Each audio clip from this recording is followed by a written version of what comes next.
এর ভার পড়ে গিয়ে জনগণের ঘাড়ে। ইনশাআল্লাহ তাআলা আজিম আমরা শহীদদের আকাঙ্ক্ষা বাস্তবায়নে, আমরা তাদের রেখে যাওয়া দায়িত্ব পালনে আমরা দেশবাসীকে কথা দিচ্ছি, আমরা চাঁদাবাজ মুক্ত বাংলাদেশ গড়ব ইনশাআল্লাহ। বলবেন তার প্রমাণ কি? তার প্রমাণ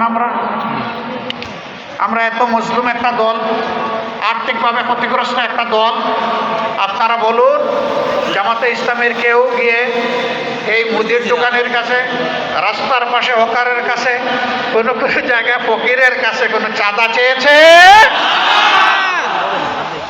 যারা এখন নির্যাতিত হওয়ার পরেও নিজেদের হাত পরিচ্ছন্ন রাখতে পেরেছে, তাদের হাতেই আগামী পরিচ্ছন্ন বাংলাদেশ গড়ে উঠবে ইনশাআল্লাহ। আমরা কথা দিয়েছিলাম আমাদের কর্মীরা চাঁদাবাজি করবে না, দুর্নীতি করবে না, মামলা বাণিজ্য করবে না।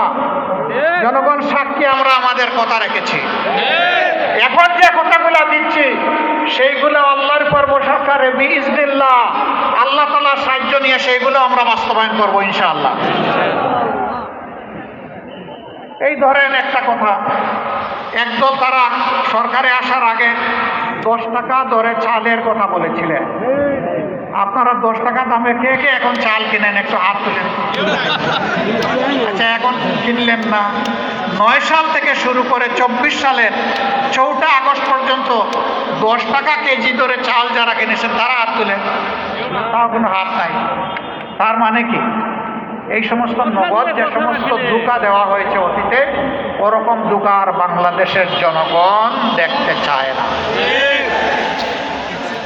আমরা যা করব এটি আমাদের পৈতৃক সম্পত্তি থেকে নয়, এটি জনগণের অর্থ ভান্ডার থেকে, তহবিল থেকে।